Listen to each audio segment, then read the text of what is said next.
Welcome on the AM News. Let's go to our very first story, and it takes us to Parliament, which is pushing for the swift resettlement of victims of the Apiate explosion. Now, according to the Member of Parliament for Prestiahuni Valley, the rainy season would further expose the plight of the victims who are currently being housed in tents. Delivering a statement on the floor of the House, Robert Wisdom Kuju also questioned the absence of Maxim, the mining company allegedly cited for the explosion, in the support fund for the victims. Here are excerpts of what transpired on the floor of the House. And the mattresses wet, which means water can easily seep through the tent and destroy their things.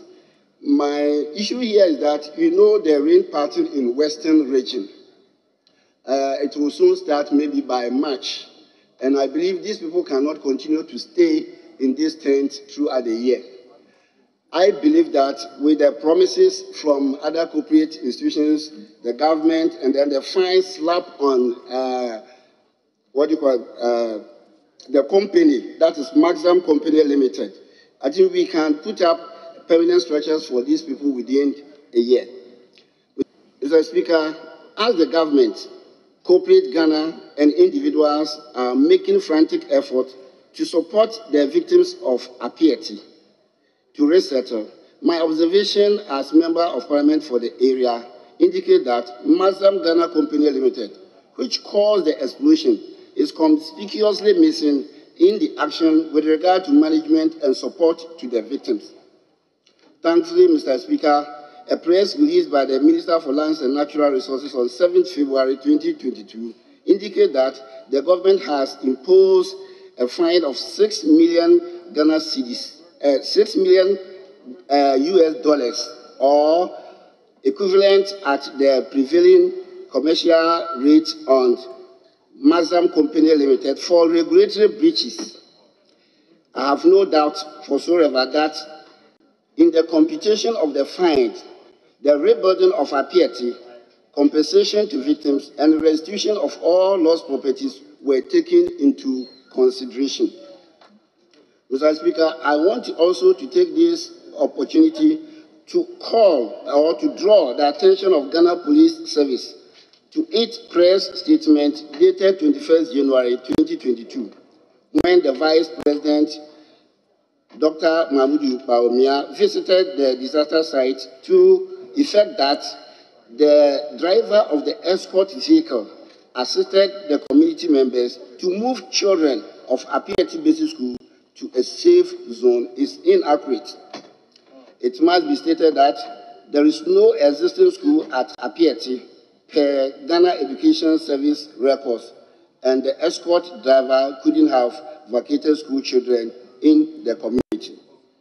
As a representative of the people in that area, I wish to urge the police administration to retract and render unqualified apology to the chief and the good people of Prestiahuni Valley, for that matter, the victims of Apiate disaster. Mr. Speaker, this was a scary thing. But then, it is a lesson that we must learn as a country, that all measures must be put in place to ensure that such a disaster never happens in the history of this country or the entire world. The Maker of the Speaker drew our attention to the current state of affairs at the camp. This is a situation where we have people of 20, 30, 40 people in a tent. And, Mr. Speaker, we know that the Western region is a place that when the rain starts to come in, it rains heavily. My worry is that if measures are not put in place, if the promise of resettling these people, the promise of putting up accommodations are not pursued, and the rains set in, Mr. Speaker, you can imagine the difficulties, the problems, the hardship our fellow Ghanaians would go through. Mr. Speaker, the maker of the statement mentioned the current situation, which includes housing the people in tents. I mean, all of us know that tents, by their very nature, are very temporary housing facilities. But when you think about the impending rainy season, which is set to begin any time from now, I think it poses a little bit of a worrying problem. And I will want to add my voice to urge government to speed up with the effort to find permanent housing for the people of Apieti so that they are not needlessly exposed to the vagaries of the weather. Now, in our second story, the National Association of Graduate Teachers is calling on the management of the Ghana Education Service and the Ministry of Education to stop being obstacles in the path of teachers after giving them 2 weeks to address the issues of interference in professional structures and the appointment of heads of schools, the removal of teachers' names from payrolls, delays in payment of capitation grants, and more. Now, President of NAGRAT, Eric Kabono, disclosed that the Ministry of Education could not be doing the work of the Ghana Education Service by appointing headmasters. This morning's press conference is on a number of issues, 4 main issues that worried the teachers within the Ghana Education Service. The first one is a draft letter that we have cited, where the Ministry of Education was inviting personnel to apply for the position of headmasters and headmistresses in the newly established STEM schools. We are worried about this development because it is the Ghana Education Service, through its rules and regulations, that appoints headmasters and headmistresses. And before you are a headmaster or a headmistress, you have to attain a certain rank, and the rank is Deputy Director General of Education. You would have been a headmaster or a counselor, you would have taught for a number of years, you would have gone through the system so that you have some level of maturity and experience before you are appointed as headmaster or headmistress of a school. So we are calling on the ministry to rescind that decision and allow the Ghana Education Service to make the appointments. The second one is the knowledge we have about the removal of the names of a lot of teachers from the payroll by either their headmasters and their headmistresses, the circuit supervisors, regional directors, district directors, or anybody of holding office. Before a worker's salary is suspended, it means that the offense of the worker is a very grievous offense, and that the worker have been taken through the disciplinary procedures and have been found to have committed that offense. And it is the employer, in this case the Director General of the Ghana Education Service, who has the authority to do that. Unfortunately, officials at different levels could just write to Controller and Accountant General's Department for the deletion of names of teachers because the teachers have offended the GES in one way or the other. We think that this is unfortunate and that authorities should apply the sanctions in the Code of Conduct for offenses that teachers have engaged in. And we are calling on the Director General to write a letter to all office holders to desist from this act and to restore those whose names have been removed from the payroll and pay them their arrears. The third issue is the stressful situation we find ourselves in both basic schools and senior high schools. With the advent of free senior high school, the attention is shifted from basic schools to senior high schools. Meanwhile, for any educational system to stand the test of time, we need to look at the basic school of that educational system. The Bible itself says that, show the child the way he should go, and he will never grow to depart from it. It is our view that when we get our basic school right, we will get our educational issues right in this country. Capitation grant is in arrears for more than 2 terms for the basic schools. The capitation grant is the amount of money the headmasters and headmistresses uses for recurrent expenditure. If furniture is broken, if windows are broken, if doors are broken, the purchase of chalk, dusters, and all materials needed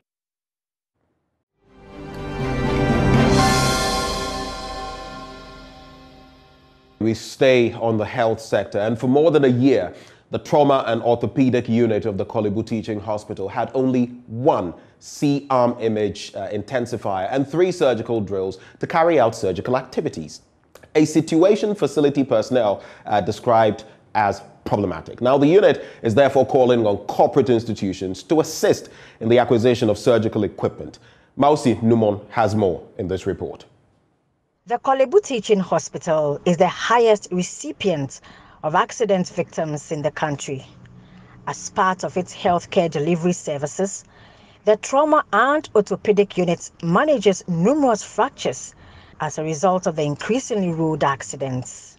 Dr. Frederick Kwarting is the head of accident emergency and orthopedic department at the hospital. He explains to JoyNews how important these surgical equipment are to the facility. We are in acute need of several equipment, especially for the orthopedic department. In addition to the need for drills, we are also in dire need of C-arm image intensifier. It's an X-ray equipment that are used to aid us in fixing fractures. Ours is broken down. The department is down and left with only one. Each theater is supposed to have a one functioning C-arm image intensifier. And so we need corporate organizations to help us acquire this equipment so that we will be able to fix all the broken limbs quickly. In addition to that, we need patient monitors for the accident and emergency.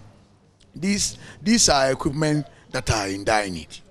And vital sign monitors are all needed to save life in the accident and emergency. We've been battling with the use of C-arm for over a year now. The department has been using only one C-arm for over a year now. Because, yes, for the 3 theaters, because all the others are broken down. And even this one that is functioning breaks down and brings surgeries to a halt for about 2 weeks. You can't do surgeries without it because it's an image-guided operation. And some of the patients lie down for 4 weeks because the C-arm is not working. And so we need it badly. Meanwhile, the Ghana Grid Company Limited, GridCo, has made a donation of 2 surgical drills worth 10,500 cedis to the facility. Director of Strategy and Corporate Services at GridCo, Kofi Okofudate, explains the rationale behind the donation. As part of our corporate social responsibilities, we have healthcare provision very key. So occasionally we go around to the medical health centers, we have discussion, know where their critical needs are. So sometimes last year we had discussion with them and they made us aware that one of the critical needs is the medical drill. So as part of our corporate social responsibilities, we organize ourselves, and today we've come to present 2 sets of these medical drills to Korle Bu Teaching, specifically the Accidents and Emergency Board. The unit is optimistic it will continue to receive assistance from organizations to enable them to deliver quality health care.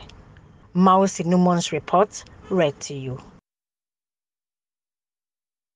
We go to the Indian High Commissioner to Ghana, Excellency Sugandh Rajaram, who has indicated that the Indian government would be offering training and scholarship opportunities to the youth of the Bono East region as part of measures to help build the capacity of the people. He made this known during a brief program to kickstart his 4-day working visit to the region to gather first-hand information on potential business opportunities in the area of agriculture, agro-processing, education, and tourism. Anas Sabit has more in this report. The historic visit by the Indian High Commissioner to Ghana to the Bono East region was to, amongst other things, offer him the opportunity to interact with the people as well as gather first-hand information on potential business opportunities available in the areas of agriculture, agro-processing, education and tourism. The High Commissioner, His Excellency Sugandh Rajaram, first paid a courtesy call on the regional minister before addressing members of the Teachman Traditional Council. Our relations, our ties started from the days when we worked together in our struggle against colonialism. And that spirit of partnership has been strengthened over the years. We are not only politically close, our businesses have been integrated for each other's development. Our peoples have enriched each other with their rich traditions and culture. He again emphasized India's commitment towards building the capacity of the youth by providing trainings and scholarships to young people across the Borno East region. We maintain that Africa is the richest continent in the world. All necessary resources for development are available in this continent. But what is needed is to build the capacities which have been sapped through the era of colonization over the centuries. We are training number of young people.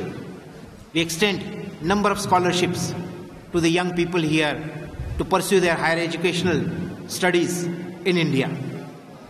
And I'm sure I'll work with the Honorable Regional Minister to see that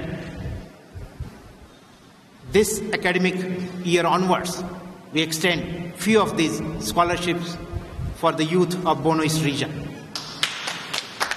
President of the Techiman Traditional Council and Borno East representative at the National Council of State, Osiadeyo Ekunfi Amiao IV, urged the Indian community to establish their businesses in the region to help boost the local economy. We are taking this opportunity to welcome you home and then also urge you to invite the other businesses and then investors to also come home and then do business with us. It will interest you to know that we have arable land and the area, the region is also open and security situation is also okay. On his part, Borno East Regional Minister Kwesi Edujan highlighted the region's quest of becoming the preferred destination for agro-processing companies and asked that the visit is an indication that the region is on course to reviving and implementing its projects. We've also talked about making the Borno East region the preferred destination for agro-processing, so that when anybody who is interested in investments sells his food in Ghana and is looking for investment, the Borno East region will be the first choice. Nana, the fundamentals have been done.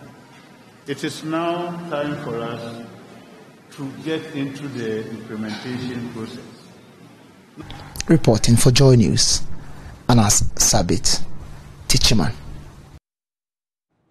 And this is how we draw the curtains on the AM News. But stay with us. We have a lot more coming your way. Issues pertinent to you and your life in the course of the news review. Don't you forget, as we get into our major stories today, we'd love to hear from you about the big stories we've had in the course of the week. E-levy, fuel prices, transport fare increments, and more. Share your thoughts with us. We'll be right back.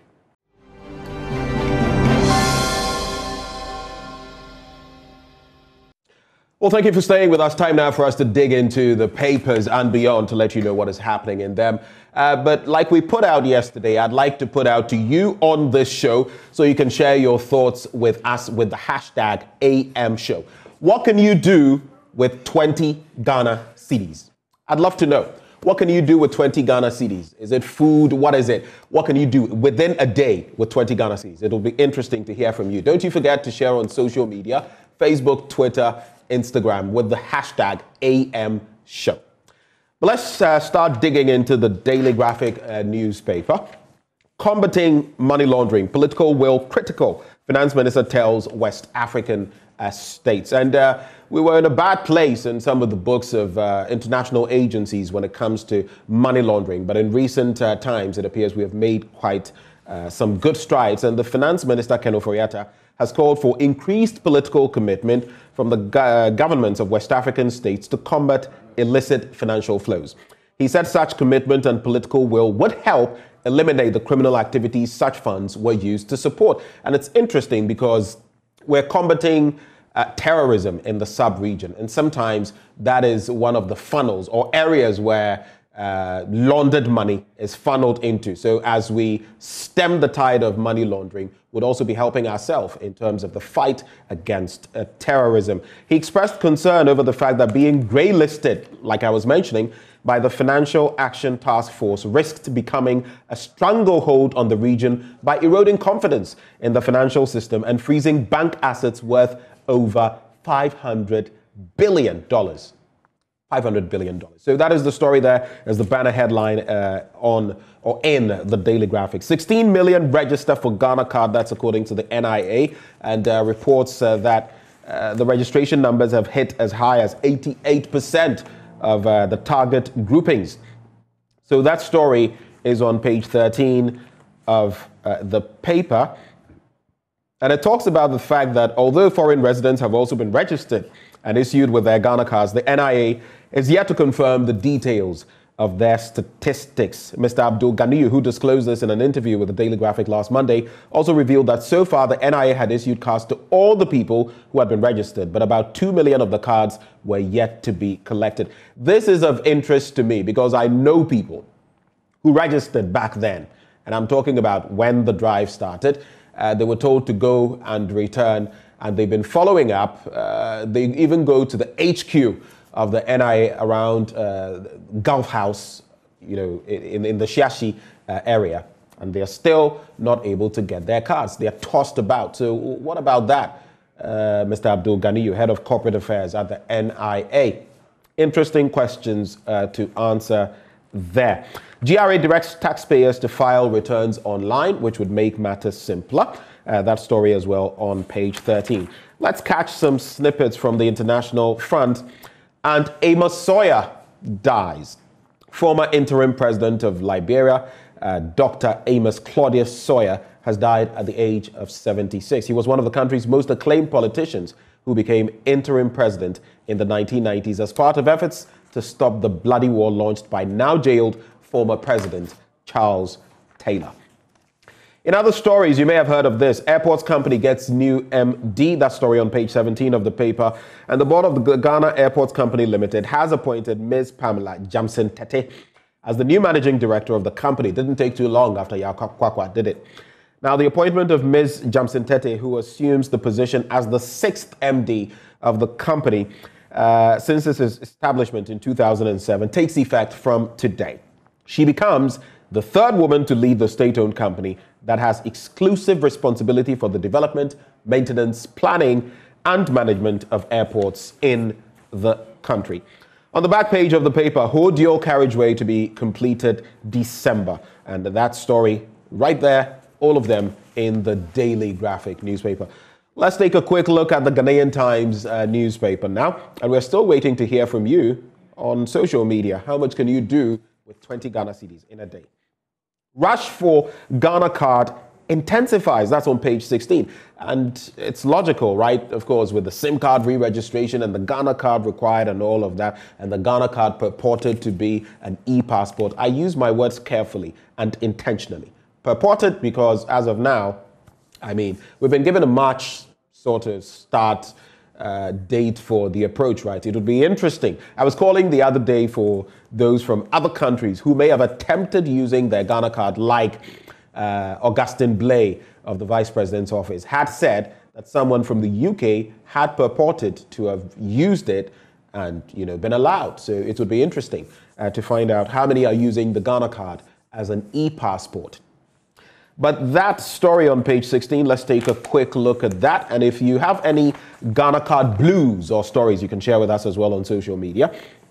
So there is no end in sight as far as the long queues and frustration being experienced by Ghanaians at the various National Identification Authority centers to register or collect their national identification card is concerned. Now, the mad rush for the Ghana cards is to beat the March 31, 2022 deadline set for the subscriber identification module re-registration exercise being conducted across the country. Now, during a follow-up visit by the Ghanaian Times newspaper on Tuesday at Amamole in the Ghana North municipality to find out whether the situation had abated, it was observed that the queues had increased, with applicants having to stand in the scorching sun to wait for their turns. The usual canopies and chairs, as well as Veronica buckets with running water, liquid soap, and hand sanitizer were missing.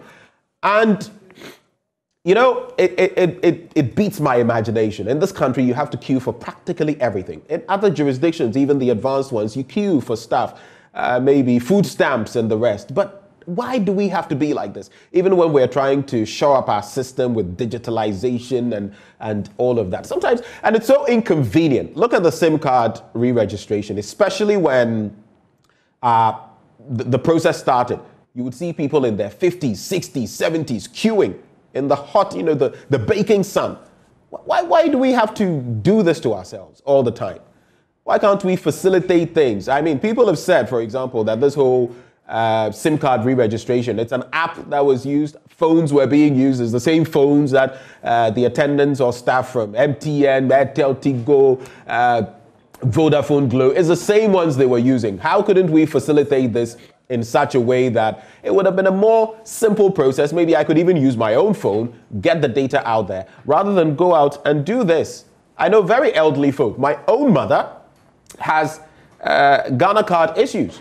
Now, without her Ghana card, how is she going to register for her SIMs or re-register her SIM cards? So it's a very disturbing development, especially for senior citizens in our country. But that story that I was making mention of, NAPCO trainees, and they have demonstrated to demand payments of allowance arrears, and they embarked yesterday on a demonstration through the principal streets of Accra to demand the immediate payment of allowance arrears owed its members. They also called on government to, as a matter of urgency, formulate and implement a career pathway for NAPCO trainees. Now, you know that there was a system. They were supposed to, after a period of time, to have exhausted the NAPCO facility, which has come to bear. But now, where do they go? That is the big question. So was it just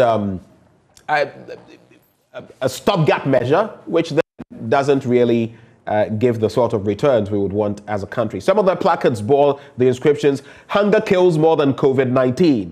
And when are you paying our 10-month arrears, Mr. President? There was also job experience without livelihood is useless. And maybe finally, over 3 years working experience is enough for permanent employment. Those thoughts there shared on the NAPCO situation. Israeli ambassador in Ghana pays courtesy call on NTC management, the New Times Corporation, and collaborate to curb money laundering, terrorist financing. That's according to Finance Minister Ken Ofori-Atta. But going back to the NAPCO question, let me say good morning to Manuel Granting, who joins me here. Good morning, Manuel. Good morning, Ben. Right, you were out on the streets covering that specific endeavor yesterday. What more can you share with us briefly on what the feel was yesterday for those who may have missed the action? So at the heart of the demonstration that we had yesterday was a yearning really for at least something to go by the day. But I spoke to a gentleman who said he had to borrow money to be able to make it for the demonstration yesterday.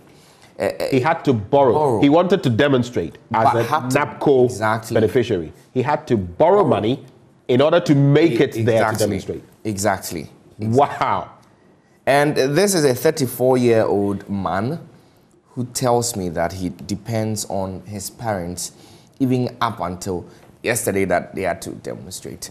And so, I mean, you got a sense of the chilling accounts from these NAPCO beneficiaries who at the time in October 2018 were being brought into the program. We're really excited about the prospects of the program. But now, and yesterday when I spoke to... And not just them, we were all excited about it. Because after all, if it's whether a stopgap measure or not, if it's going to accommodate them, economically speaking, for a while, it makes sense. But we all know the sort of even problems that and you see, a lot of money has been faced in terms of getting their monthly stipends. A lot of money has been pumped into this NAPCO program. I'll just run you through. In 2018, when the program was started, it was a budgetary allocation of 300 million Ghana cedis. In the next year, that's 2019, that allocation rose by more than 180%. I remember clearly there was a huge increment. From 300 million Ghana cedis to 850 million Ghana cedis. 550 million Ghana cedis added on. And that was in 2019. Now, in 2020, it dropped by some 10 million to 840 million in 2020. In 2021, it came down to 672 million Ghana cedis, giving you an indication of a declining, slope, if you like, of the budgetary allocations. Then in 2022, government has budgeted 520 million Ghana cedis for NAPCO. And they were told that they were going to get permanent employment. In fact, at the launch, the plan was to equip them with the needed skills, and to prepare them for the job market. So that after this training phase and beneficiary phase, you are properly equipped to get into the job market. And Ben, you remember that in November 2021, there was a directive, an omnibus directive really, for all of them to be sent home because the program had essentially been discharged. And after the 3 years, they were supposed to have gone home. And then there was a counter directive that, keep them at post and attempt to get them into your system and sort of integrate them. How do you feel about that? I mean, honestly, knee-jerk reaction, fear of political backlash. What do you think was the cause? Because if the program has run its course, what do you do? And that is one of the problems I have with this country. We are always reactionary. We're always doing things. Oh, if the program has run its course, what do you do? It has run its course, but what was the plan? That is the question. When it was done, what was the plan? To maintain them, to push them into, because I even had the impression, I was under the impression at the start of the NAPCO thing, that we're equipping them, we're going to pay you for this period, and when we're done, you would have acquired the skills needed, requisite ones, so that you can even feed into other aspects of the economy with what you've got. But here we are, seeming to continue with a NAPCO when that wasn't the original plan. Exactly, and you have a perfect answer in a statement made by the finance minister sometime in 2021 when he spoke at the University of Professional Studies Accra. He said the government payroll is full. And so we cannot really, make any extra employment, especially at this large scale. In excess of 68,000 trainees or beneficiaries who were still on the program as of November 2021. And so we had been told that there was no money to pay more people who would have been brought into the government payroll. And then in November, we're told these people are supposed to go home. Then another counter directive comes that, keep them and find something for them to do. I have to mention, though, that the NAPCO Secretariat, led by Dr. Ibrahim Anyas, is running a sort of a transition program. And we're told this was supposed to have taken a course of the 3 months extension that they were given, which really has now elapsed, or it's just about elapsing. And so now you're having, for instance, the Hugh Ghana module. Have a lot of them who have not been paid, not for 1, 2, 3, or even 6 months, 11 months, Ben. While we are suffering from the COVID-19 scourge, and they could help because we don't have adequate numbers, not when it comes to doctors and not when it comes to nurses and other healthcare professionals. 11 months. And so what you have is that some of them are either giving up and then discontinuing the entire program because it will cost them so much more to go to work than to stay at home.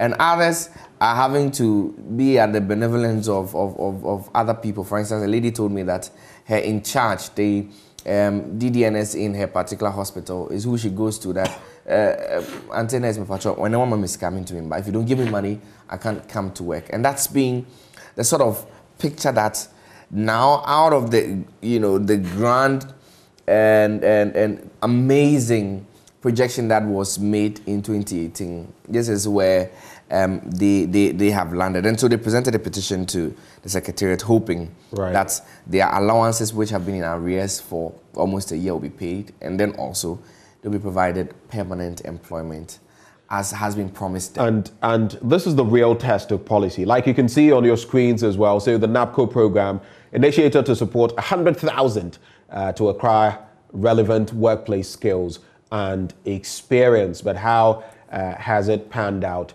over time the details there. We've brought you some of the details about spending and all of that. It really got me thinking, though, the 34-year-old who had to borrow all this money, even to make it to the demonstration. How does someone like that, he can't even keep body and soul together.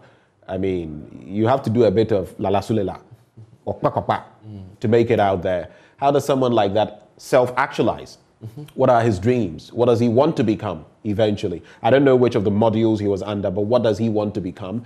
And even if he wanted to do something as basic as enter into a relationship or get married, I mean, these things come with cost.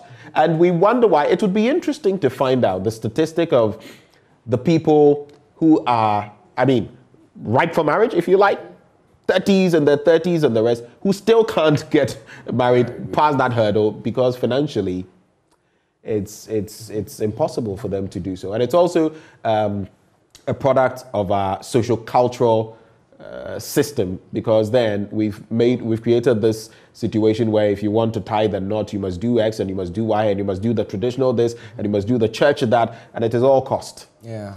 All of it cost. But at the heart of this entire conversation is the living standard, really, across the country.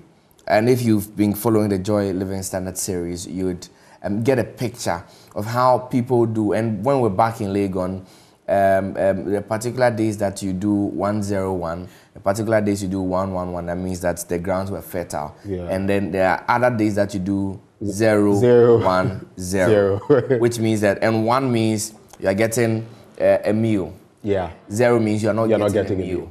So and if you were in university back then and you never did, we did it. And I'm proud to say I did it. There were days when, Charlie, you knew, say, today, it's 1 meal you can afford, and that's it. Exactly. And really, the other side of it, the flip side, is that we were living this life in the university as students who wanted to, for instance, buy a phone, buy a laptop, go for this program or that. But this is actually the daily reality of a lot of people. Yeah. And they have to go do 010, sometimes do 00 half.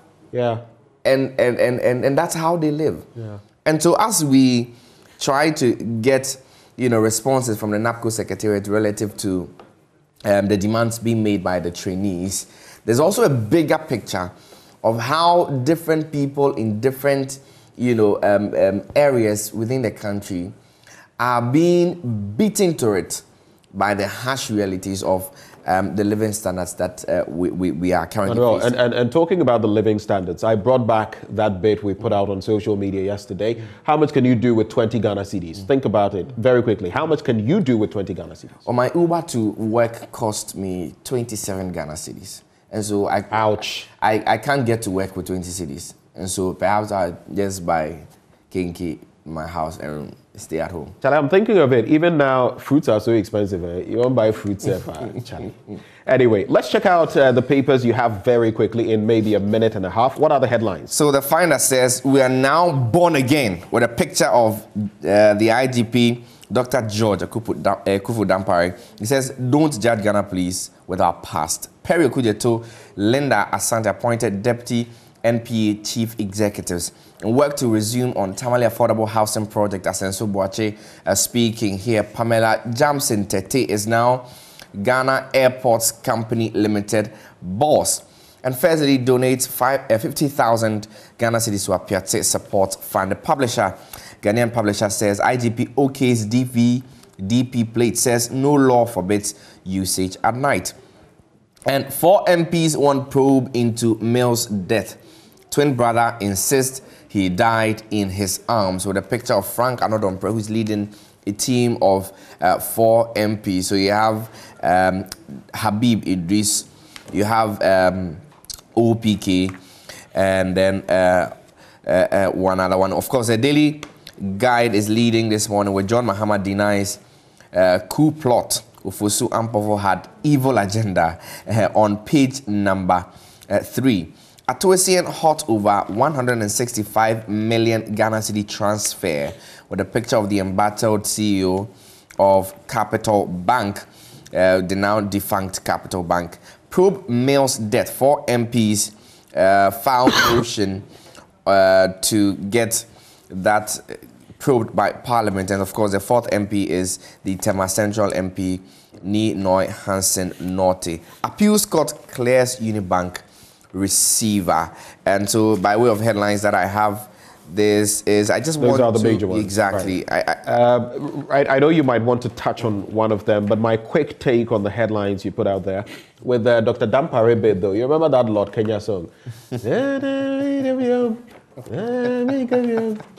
I'm born again. I'm born again. So it was, I think we should play that on radio or something for, Dr. George Ekufu Dampare. And on the bit about Mills's death, some 10 years on, it's interesting because when his brother spoke, he was talking about the fact that the NPP or the current administration hadn't finished investigating the case of the former member of parliament, J.B. Dankwa Edu, and suggesting some hypocrisy there. But I also think that,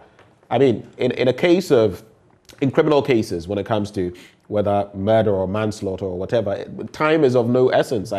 If the proof is there, and I'm not suggesting that any such thing happened, but I'm saying that if there are any such elements, as people have been accused and counter-accused, Koku Anyudoho himself speaking and saying that some had accused him of being complicit, then it wouldn't matter the stretch of time. Exactly. But interestingly, it's also been tabled and made mention of that it would depend on how valid, the weight that this petition carries for it to be even accepted in Parliament. So it remains a debate. Will the Speaker let it through? Does it have enough substance to even be pushed through Parliament for a probe? That's another interesting matter.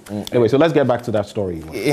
Well, I was going to talk to you about the IGP, but on this, I remember that in 2019, I did a story about the unsolved murders.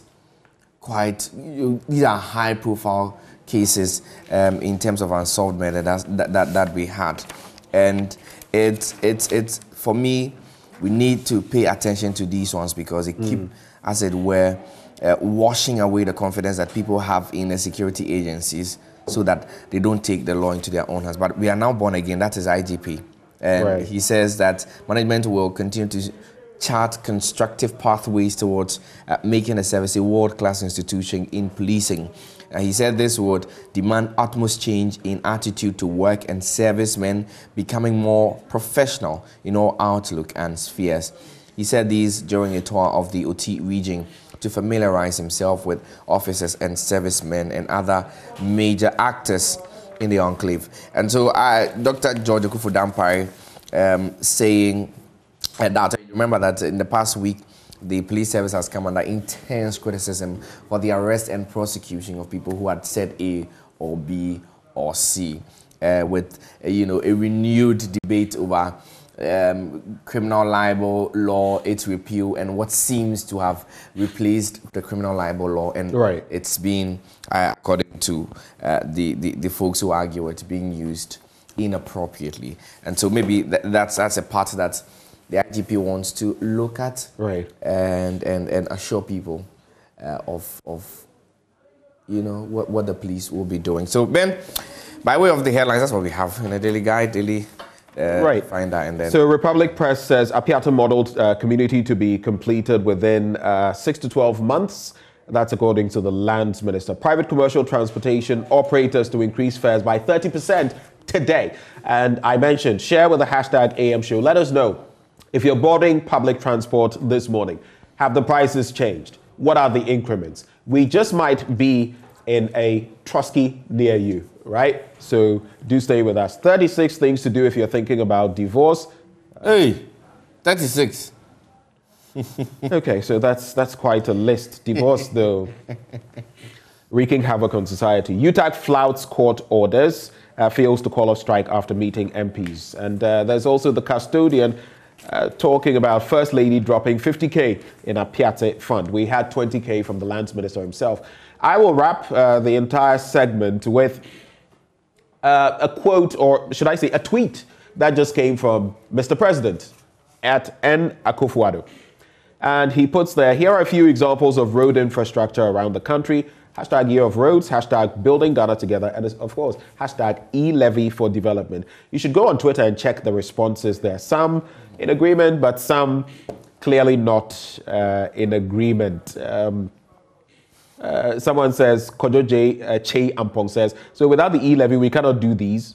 And what he adds, I cannot read. But you go there for yourself and check out the details. Manuel? Yes. Thank you for joining us. And I know today you'll be out and about, God willing. Yes. We are out and about in somewhere near you. Somewhere near you.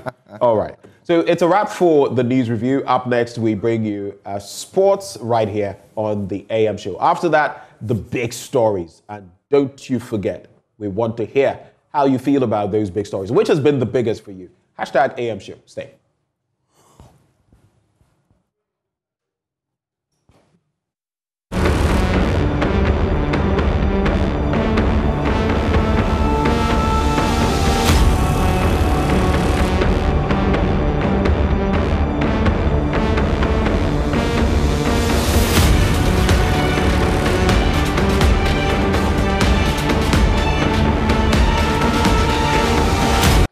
In 2018, Ghana won the rights to host the 2023 Africa Games. Well, within that period, the country has been preparing its facilities to ensure that the 25 sporting disciplines that are going to assemble in the country will have the best of facilities to compete.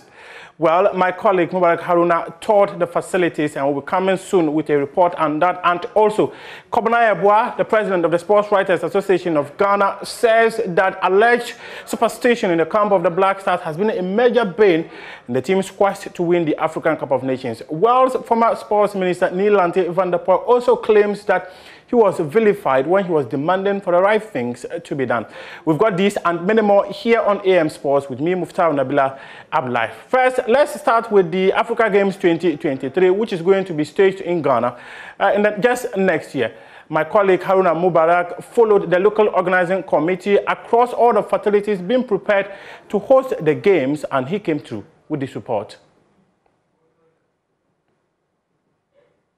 It all began at Alisa Hotel. The program was graced by several dignitaries, including Sports Minister Mustafa Yusuf, Mrs. Mariama Sise Mohammed, who is the Director of Social Development, Culture and Sports, plus heads of federations and members of the African Union. The continental body sent representatives to Ghana to inspect the ongoing works so far at the various venues. Sports Minister gave them an amiable welcome and reassured them of government's commitment in ensuring a successful games. But the centers earmarked for the games are not ready at the moment. Boteman was the first venue inspected by the reps of the AU. The multipurpose complex, when completed, will have a 1,000-seater swimming pool arena, a 1,000-seater sports hall for indoor events, 5 tennis courts, 6-lane warm-up athletics track, among others. The works ongoing are at the foundation stage, and the workers have a deadline to meet. I'm currently working on the foundations and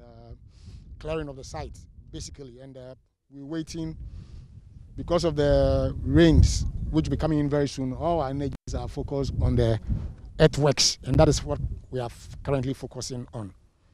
So we'll meet a deadline 3 months early before the game, so we can test all the equipment and all the facilities that we provided for the games. 9 months ago, this land was empty. There was no sign of any construction work. But today, the workers around me, the caterpillar behind me, the danger signs clearly suggest one thing. The workers are working around the clock to ensure they complete the project in 15 months' time. At Legon, a site for the games village, athletics and rugby fields. No facility there has been completed. Work is at the early stage. Contractors have been given a deadline of December this year. This is how it will look like when completed.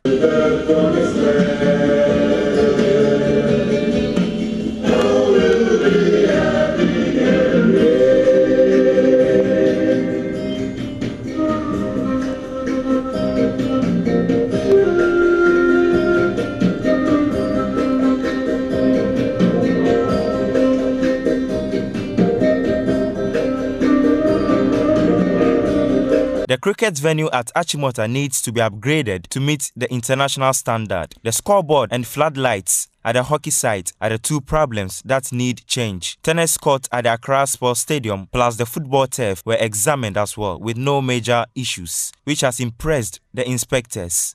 So the abilities such as this one behind you are ready. They just need a bit of refurbishing. So for me, it's not that there is no facility available. Ghana will be hosting Africa. Ghana will be hosting athletes of Africa. And I can assure you, from what you have seen from the tour today, that all that has to be done technically is being planned so that the games can be delivered in due time. Despite not completing any new facility, the local organizing committee is optimistic of getting the job done. Being our first time, we are all committed to getting this project done. And we hope that by the deadline, it's not 1 year, we have a bit more than 1 year. So it's going to, yes, so roughly 18 or 17 months. So we're hoping that we'll be able to, the contractors have been told to try as much as possible to meet the deadlines. And we are hoping and praying that all will be well. The sand in the hourglass continues to fall with just 18 months remaining for the Games for Ghana to perform an infrastructural miracle for the 2023 Africa Games. Haruna Mubarak for Joy Sports. And still on sporting infrastructure, some are still work in progress, whilst others completed in 2008. Specifically, the stadium in Tamale, that is the Aliu Muhammad Sports Stadium. The facility, since it was constructed, have not had any major renovation, and this has led to the playing surface of the stadium looking like what many have described as a rice farm.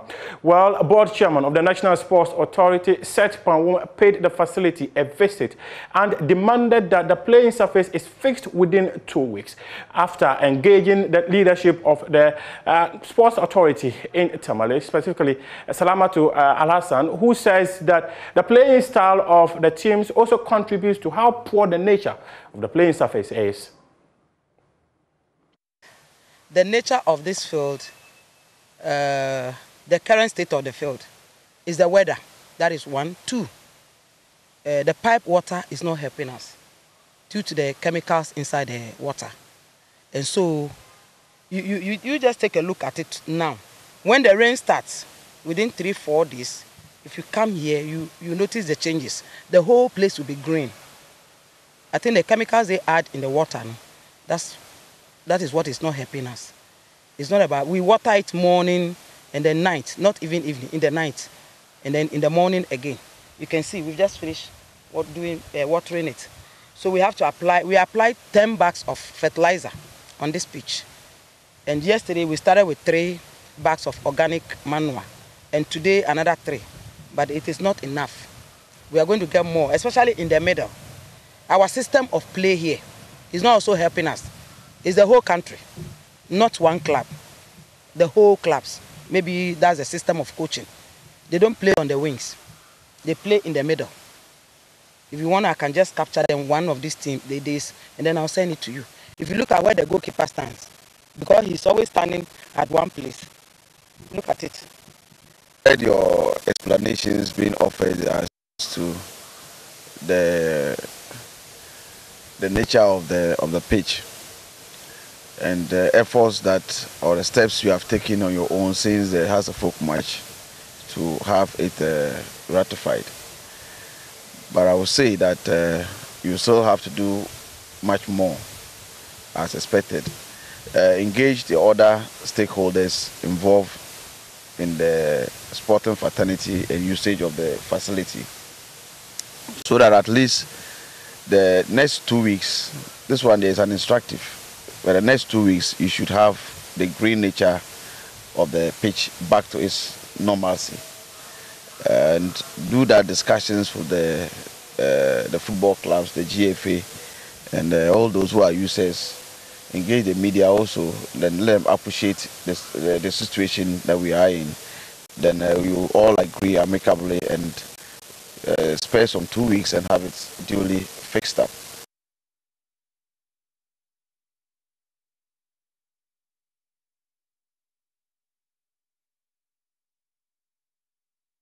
Let's do stories that have to do with the senior national team, the Black Stars. And over the years, many have alleged that there is voodoo within the playing body. Many claim that the superstition has led to poor performances of the senior national team in major competitions that they participate in.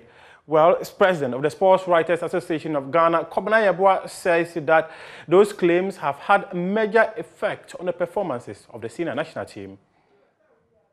It's a major problem in the national team. You guys have no idea how it's destroying the Black Stars. Unfortunately, for players who played their trade abroad, I'm just wondering why they believe so much in this superstition. And some argue that, of course, I shouldn't forget that before they went to Europe, they're from this part of the world. But the sad truth of the matter is that if you know the extent to which this is destroying the Black Stars, and I'll give you a specific example. I won't go into details because I've privileged information which is not supposed to be shared to the public. But in Gabon, Equatorial Guinea, certain things happened within camp that horrified the then manager of the side, Plavi. And that is why in his report, confidential report, he said that the FA must take steps to disabuse the minds of the players of the use of juju. Because everybody was talking about juju. How certain players were using juju against them. And it was ridiculous. I remember very well, as I said, I won't go into details, but John Pencil happened to be the only one who rose up against his colleagues and wondered how any one of them could believe in this rubbish. But it's something that is festering in the national team, and I believe that if need be, either very, very serious psychologists must work on the psyche of these players about the importance to just dwell on the technicalities and your abilities and all that and leave the rest to the Almighty God. But unfortunately, to the extent that certain players will not wear certain numbers even in camp, certain players will not go near certain players. Some were so scared they had to leave their rooms to go and sleep in other rooms. It's horrible. And I'm saying that this is something, in my candid opinion, humble opinion, is disturbing the team so much so that I believe we must confront it. And if the FA can arrange, I don't know how they're going to do that, but it's important for serious mind psychologists to work on the psyche of these players, because we have a game, an impending game. I know a lot of people have thrown their hands in despair. I have not given up. Now let's hear from former Minister of Youth and Sports, Nielante van der Poel. He says that he was vilified as a minister during his tenure between February 2016 and 2017. According to him, he demanded for the right things to be done, but that made him an enemy to the sporting community. I was vilified when I was Minister of Sports because I tried to put some corrective measures in the way our national teams were being run. Because I could not just fathom how a state like Ghana will continue to spend $1.something million on one Black Star match. How much? $1.something million. Every Black Star match? Yes. And you sit down and ask yourself, because if you are paying winning bonus of almost about 10,000 and you have close to about 28 players in camp, that's 280,000. Plain fair. And the players, when they are coming, they sit in business class. You understand? Yeah. And the people who sometimes, instead of taking the business, you know, every plane fare there's graduation, even if it's business class. You could sit in business class and pay $1,000. I could sit in business class and pay $600. Yeah. But they will go for the $1,000 because somebody needs to get a cut. And so who is there to correct that? So as soon as you see, you know these things and you take these things, what you have to do is to take that difficult, unpopular decision to cut some of these things and make some people unhappy. That's the only way you can correct the system. But I'm saying that, Kwaku, in this country, as soon as you try to do that, you become the public enemy. Because those people who are benefiting from the system will create that, let me say, demonic for you. Oh, as for this, you know how I was vilified. I don't like certain persons. I don't like the Black Stars. To the extent that Black Star management members will tell players that Nilanti doesn't like you, so he said we should not bring you. We should bring local players to come and play a match. When at that time we were playing against a team, 100%, almost 100% of their players play in their local league. And we think that we are Ghana, we are better than that country as far as football is concerned. And we are not really qualified for the World Cup. And we need money for other sporting disciplines. Because at that time, the Paralympics have qualified for Paralympic Games, but there was no budget. So if we are going to spend that amount of money on Black Stars alone, why don't we use part of that money to finance the Paralympics so that we can use our local... After all, Jones Atugofio used Accra House of Oak to play against Nigeria. When we continue to make money, motivation for players to play for our national team, and not pride of wearing our national jersey, we will continue to have players who think that they are doing the country a service, a good favor. The biggest game in Ghana's football calendar will be happening on Sunday. It is an outstanding fixture between defending champions Accra House of Oak and Asante Kotoko. Well, in the camp of the Porcupine Warriors, they've got two Cameroonian duo, Frank Mbella and Mfegwe. These Cameroonian imports have become the star men of the Porcupine Warriors as they sit at the top of the Premier League table with 36 points. The opposition later on Sunday is going to be Accra House of Oak, who are currently occupy 8th position on the league table and 12 points adrift the 2019 Normalization Committee champions. Well, my colleague Lawrence Kweku has been going through the impact of these two men signed by the coaches of Kumasi, Asante Kotoko, and what they present to the table on Sunday. With 2 weeks to go until the start of the 2021-2022 Ghana Premier League season, Asante Kotoko confirmed the signing of Cameroonian forwards Frank Mbella Etuga and Georges Mfegi. Despite finishing as part of the top 5 top scorers in Cameroon's Elite 1 League the season before, there were little doubt about the impact the duo were going to make in Ghana's top flight, especially for a club as huge as Kotoko. Until the match day 4 fixture against 11 Wonders, neither of the two had tasted any minutes in the Premier League despite being on the club's pre-season tour in Dubai. Mfegi made his debut against Wonders, while Etuga's first appearance came a week later against Karela United on November 28.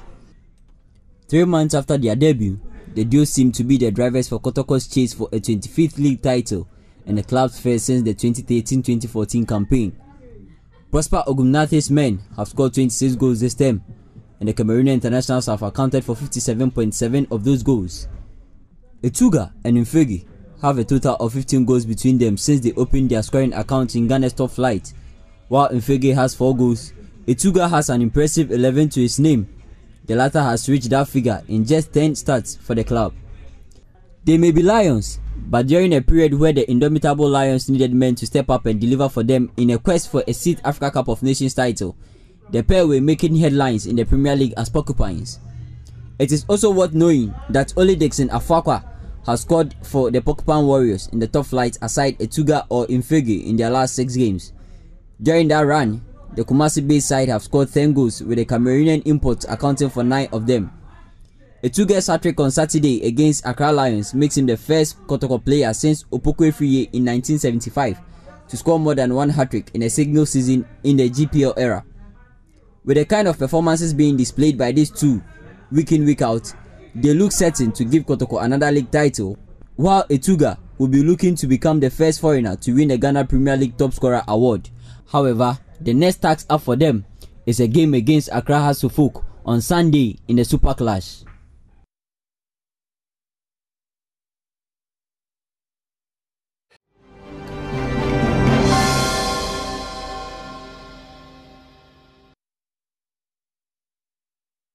The conversation on the NAPCO beneficiaries. I'm joined in the studio by Frank Kwansa, a NAPCO beneficiary, and Nanabna Konedu, a NAPCO beneficiary as well. Thank you for joining. Thank you, sir. Right. And so we're just going to take a quick look at some of the statistics when it comes to the NAPCO situation. 100,000 of us, put into the fray when it comes to those who are going to be beneficiaries of the program. And they were supposed to acquire relevant workplace skills and experience. I'll be finding out as I engage them in the studio whether they feel they have acquired that. Now, the beneficiaries since inception, according to the finance minister, 35,000 NAPCO trainees have secured permanent jobs, 35,000 of them. So how much has been spent on the program? The budgetary allocation in 2022 is a whopping 520 million Ghana cedis. But when you look at the budgetary allocations since 2018, you would see that we moved from 300 million Ghana cedis in 2018 to 850 million Ghana cedis in 2019, an increment of 550 million Ghana cedis. Then in 2020, it went down by 10 million to 840 million Ghana cedis. And then in 2021, we were looking at something around 672 million Ghana cedis. Of course, the program was nearing an end. And then in 2022, as we look at this revamp, if you like, of the program, we're looking at some 520 million Ghana cedis in the year 2020. So when it comes to the NAPCO program, I'm going to be engaging those beneficiaries in the studio to find out some details about yesterday's demonstration and more. Frank, and let me just issue a disclaimer at this point, because if you noticed yesterday, a lot of them were using things to cover their faces and all of that. Those who interacted with us, some of them covered their faces because they did not want to be seen. They are afraid of backlash or whatever vindictiveness. And so I'm not going to go very personal in terms of the questioning, because that could be to their detriment. So hopefully you understand. But let me find out from you first, Frank. But this whole development, maybe the focus was to get you to acquire certain skills at the end of your term, the 3 years. Would you say you've acquired those skills in the module that you were under? And I'm going to avoid the module because, again, that might lead to complications for you. But the module you served under, do you feel you acquired the requisite skills so that if today NAPCO does not continue, you can go out there and work? Thank you so much for giving me this opportunity to speak of NAPCO. First of all, give thanks to the President for initiating this policy. Right. At least this initiative has, helped most of the NAPCO trainees to acquire some kind of skills and experience. So we are very grateful to His Excellency for implementing this policy. Right. Yeah. So I was asking the question about the skills you've acquired. You say some skills that Yes. you've acquired. Do you feel whatever skills you've acquired in the module you worked under or served under are enough at this point, even if the program is not continued, for you to go out there and work? Yes, please. I've acquired a lot of skills. Yeah, and I have more knowledge on the module that I was placed at. So for now, I can say that I've acquired enough skills. I have the experience.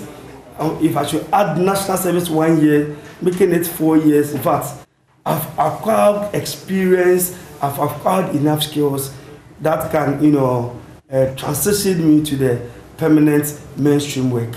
Nana, would you say same? Yes. Again, no need to mention your module, but the skills you've acquired, are they enough to get you out there on the job market? Yes, they are enough, because 3 years is a long period to acquire the necessary skills you need to go into the market to get yourself a job to do.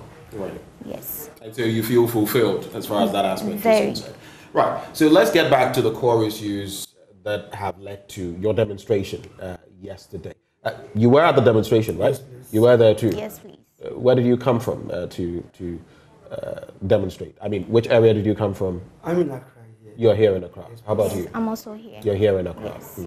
How do you feel about yesterday's demonstration? I'll start with you now. Okay. The demonstration went on well, and we are just hopeful that our grievances we shared out there will be heard. Right. Yes. And the grievances are, we'd love to hear from you. Okay. You're sitting here. I mean, we don't want, you are here to paint a picture. Paint it, because you are representing those who have not had the opportunity to be here and sit here and interact with us. So paint that picture for us. Actually, the real issue is NAPCO Secretariat is not really communicating to the NAPCO beneficiaries. Secondly, the program came to an end somewhere October. Right. Then the president assured us on Ash FM that all NAPCO trainees will be mechanized at the end of the program. Right. Now, the program has ended. There was somewhere November 15, 2021, there was a notice coming from the Flagstaff House that all NAPCO beneficiaries should go back to work, should be at post. And up to now, there's no modalities as to whether we are still going to receive the 700 or we are going to be maintained, or we don't know, nothing like that. There's no timelines.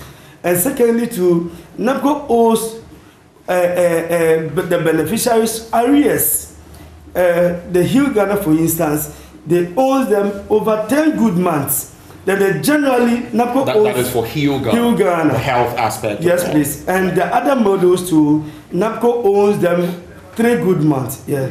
I hear some are also owed up to about 6 months. It is 6 months, but it is 5 months from November to January, and they've paid 2 months. That's September and October. So remaining 3 months, I realize that they've not cleared.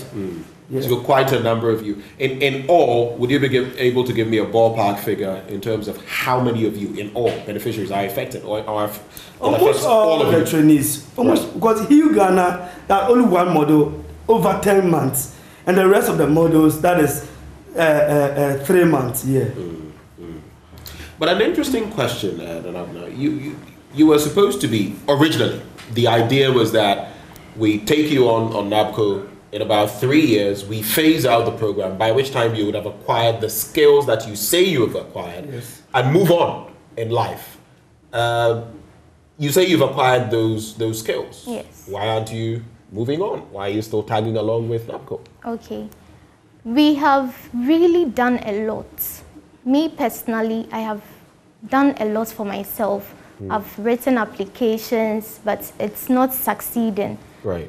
So about how many applications have you, if you just cast your mind, about how many have you written? I can't tell. I started it immediately. I finished my service in 2017. Right. Yes. So I can't tell for that. 10, 20, 50, more than that? 100? A lot.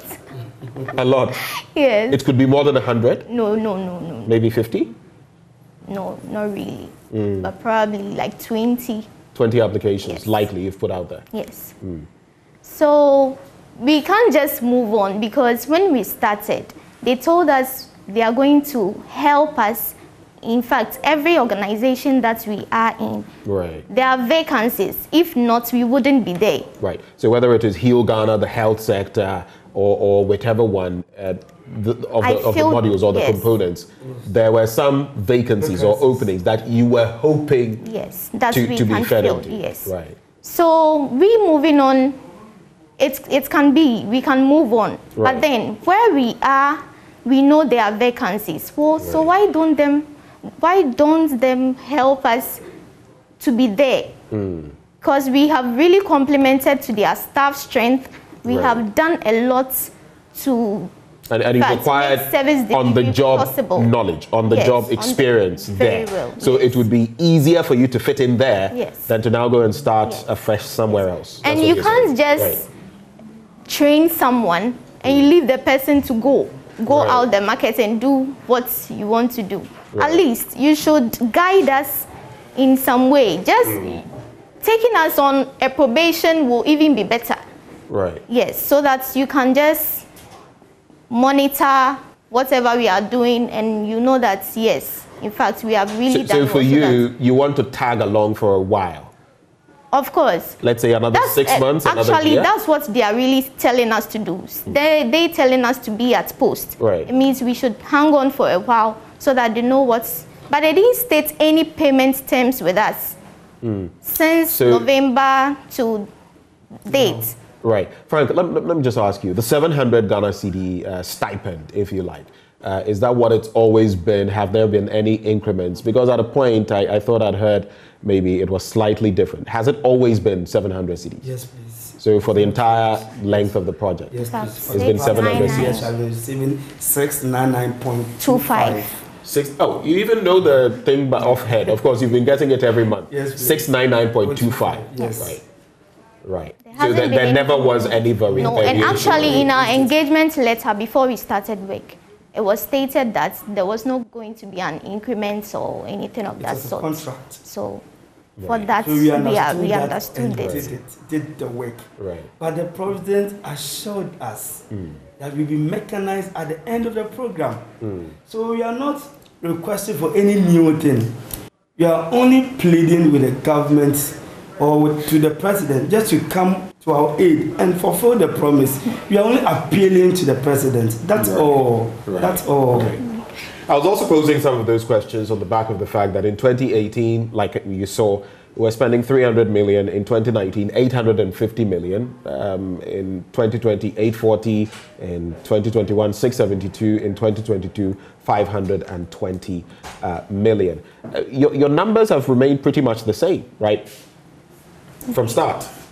No. Or there were, I mean, in some of the models. Some have declined, yes. From the portal, so they are no longer training. So the numbers were even, they shrunk. Yes, yes. They were decreasing. And some section of the Hill Ghana model were mechanized in the process, so the number has reduced. So just to get some clarity, I know where you're going, but explain the process of mechanization to those who are watching us.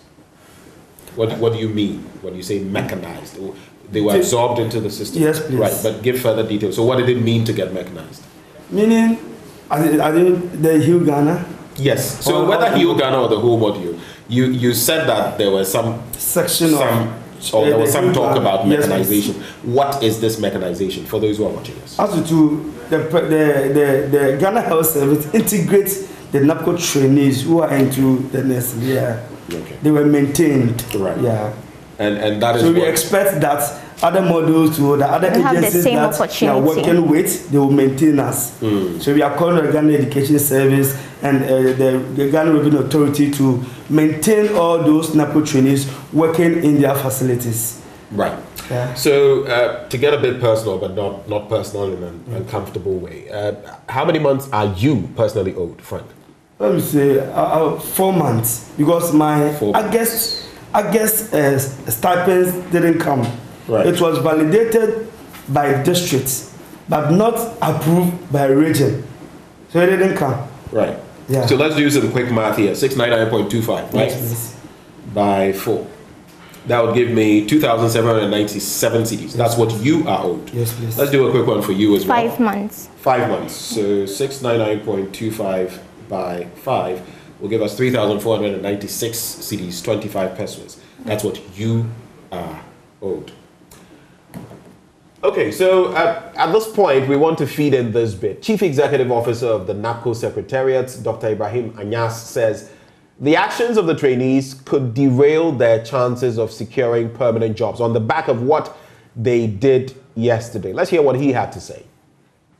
So I've given the explanation for that. The reason for extension of the leave to stay on the program is to give an affordance to the module implementation partners to work through their system to be able to see where vacancies are to support some of those of them who can find employment and those who qualify and fit and are fit to work within their institution. And for the rest of them, they may well equally have other interests other than pursuing a career within those organizations. Yes. And that is why government has given this extra leave for them to stay on the program so that they can be supported through their career pathway. And basically remember that these are individual choices. I'm sure that there are trainees we had on board from the start who left voluntarily to either go and initiate a business or to go on and do further learning or further studies to improve their future career chances. And these are based on individual aspirations. So an attempt to try and unionize and agitate globally, there are qualified people who are being left out, who jumped at every opportunity to employ people. As you have been told by the gentleman in the studio, is sometimes where the problem is. Every single trainee we brought onto the program came onto the program on account of the fact that we recognized that there was a challenge with employment and we needed to support them to gain essential work readiness skills, work experience, expose them to the world of work. And government offered to give them the security of the period by offering paying stipends while they were on the program. And government has largely, throughout the 3 years, kept this side of the bargain. So I would encourage the trainees who are still on the program to bear with the processes and avoid doing or engaging in behaviors that may likely stampede their own personal chances with the very people who are negotiating to find them employment. Yeah. And so that was Dr.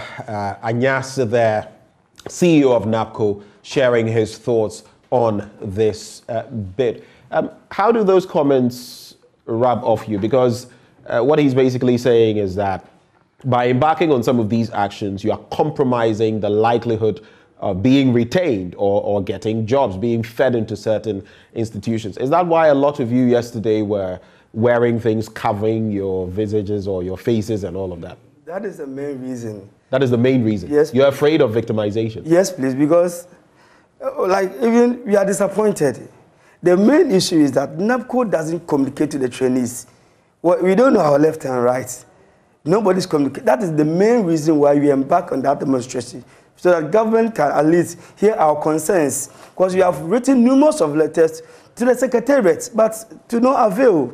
That is the main reason why. If you ask at November 15 that this letter came from the Flagstaff House, nothing, no communication from anywhere as to whether we are going to maintain, are we still receiving the 699.25? We don't know. We don't know our fate. That's the main reason, not to make the government unpopular. That because of lack of communication coming to the trainees. That's the main reason why, but not necessary to make the government unpopular. Yes. Have you been confronted as beneficiaries that these actions, I mean, ahead of the strike, for example, that these actions would make government unpopular? Yes. That's you were confronted? Yes. By whom? Just some other people, like normal Ghanaians. I'm sure you wouldn't, even if you knew, if you had names, you wouldn't want to mention. wouldn't. Right. Yeah. Even friends were calling us not to even come to this show. Because we are like, they are afraid for us. Yes, please. Even this morning. NAPCO friends or friends outside friends of? They knew they can terminate our appointments. That one, I'm very much aware that they can do it. They can so sitting here, both of you, like I intimated, even before this discourse, we had some conversations about not going into certain areas so you wouldn't be victimized. But even sitting here, you're afraid that everything could go under for you. Yes, please. But by just showing up on the show. This shouldn't be, they shouldn't just target us and victimize us for anything. Because we are just coming out. We are not fighting with the government. Not at all. We are not fighting anybody. Right. I can't fight my dad. And we have taken this government as our parents and everything. Right. So we can't fight them. We are only pleading with them that whatever promise they gave to us, they should please fulfill it and communicate to us as to whether we are leaving the program or we are still on board and they are going to do in. There's no communication at all. That is why we have embarked on this demonstration. There was talk at a point that the beneficiaries were not even working, that you were not at post, some of you were not working, yet you were getting the monthly stipends and everything. Throughout the period, were you always at post? I know it might be a difficult question because even people in other aspects of our economy who are doing work Monday to Friday, you may fall sick or something. But I mean, by and large, can you say about 90-95% of the time you were at post? I do go to work every day. Even as I'm sitting here, after here I'm going back to work. I always go to work, and for where I am, I can't leave work because the place is always busy. Yes. How about you, Frank? Yes, please. I always go to work. Always. We've been borrowing and borrowing to work. Moreover, even if you don't go to work, we submit time sheets. Yes. Monthly time sheets. So Head will not even sign. Yes. Supervisor will not even Supervisor sign your sign. timesheet for you. So I've been going to work every day. Every day. All what we need is communication. NAPCO should communicate to us. That's all. That's all. And you're not asking for much. I mean, to ask for information is not a crime, is it? No, so that's basically what you're asking. Basically what you're asking. Information. And you've spoken about the fact, for example, that there is no clear pathway for you. We'll get to that. And as you mentioned, some of you had to borrow money to even get to. We spoke to a 34-year-old who indicated to us that even getting to the point of convergence for the demonstration, he had to borrow money. It's true. It's true. Personally, I've been borrowing. I've been borrowing from parents, friends to go to work. So I also fear that when I don't go to work, I will be, you know, my supervisor will not sign my timesheet for me. Right. Now I need to go to work because of permanency. So you have to do some to get to work. Yes, please. For me, we are going to work. And at the end of the month, the stipend doesn't come. It deepens your economic woes. Even if it was to come at least every month, consistency, at least we would have saved something for this time that they haven't paid us. Right. We'd have saved something for the future. But the stipends... Let me ask you a bit personal, but I feel it would give those watching us a fair idea of what is exactly happening to you. Do you owe currently, based on some borrowings you've done from people? About how much do you owe? For that, I can't disclose. But you owe? I owe. Because my dad is taking care of a lot of people. And I'm a grown person. I can't be dependent on my dad as of this age. So definitely, sometimes he will just tell you, when him say just stay in the house, don't come and disturb me. Your father would tell you. Yes. I mean, he's being real. Yes. Yes. Because if you have to take money from him, you're always going to work and you're not bringing anything home. But your siblings are also there. I have to take care of them. So just stay in the house. And if you stay in the house too, you'll be taken out of the... Yes. You will not sign your timesheet for you. So a kind of catch-22 situation. Yes. You're caught between the devil and the deep blue sea. Yes, please. And you don't know where exactly to fit. It's just fortunate some of our bosses are doing so well. They are helping you out. They are helping. Yes. Sometimes my boss have to pick me from my junction to work. And when I'm close to, he has to take me. But some people are not getting that benefit. Wow. So at least that saves you cost in terms of transportation. Now the fares are going up. Yeah. For you? Same thing. I've been borrowing. How much do you owe? I've borrowed him, say, 3,000. 3,000 Ghana cedis. Yes, please. You owe currently, as you sit here, about 3,000 Ghana. Yes, please. So it means, let's do the tally again. What is owed you over the 4 months is not even up to 3,000. Yes, please. It means when your stipends accumulated come to you, you would still need to borrow money to pay off. Yes, please. You would need to rob Peter to pay for. Yes, please. So that should tell us that the 700 is not enough. You are renting. You pay bills. You have family. So looking at this, as much as it's not enough, you know, if the payment was consistent, right, you wouldn't be borrowing. Yes. Right. Immediately at the end of the month or first week into another month, you are giving your money. There's no need to borrow. So you could have managed very well with the 699.25 Ghana cedis. But it's not. But I'm curious though.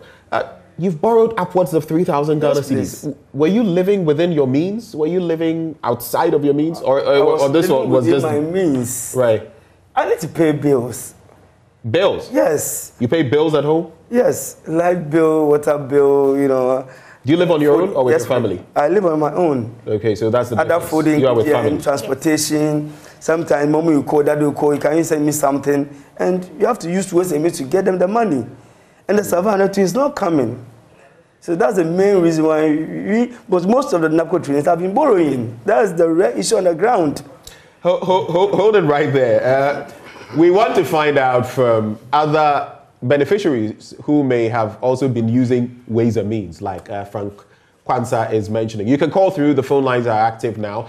Call the number that will roll on your screen, and let's have a discussion. If you're a NAPCO beneficiary, or if you're a parent of a NAPCO beneficiary, or if you are an ordinary Ghanaian, interested in this discussion we're having, call and share your thoughts with us. 0302-211-691 extension 2.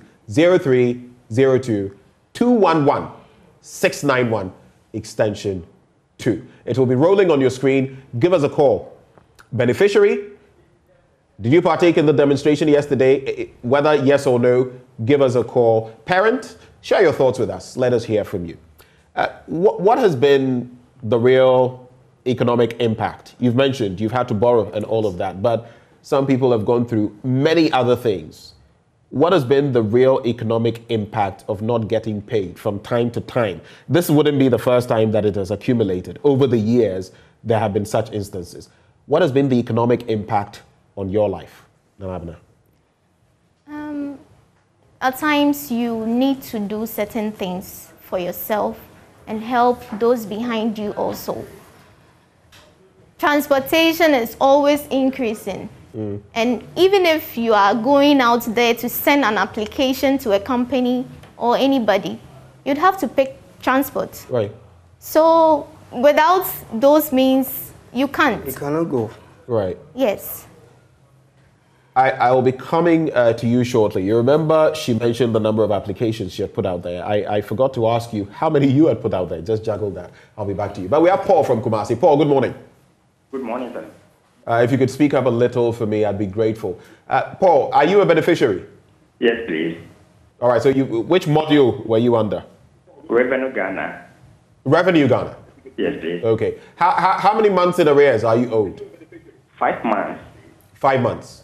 Yes, please. And did you partake in the demonstration yesterday? Were you able to come into town to join? Unfortunately, I couldn't get TNT. I would have loved to join.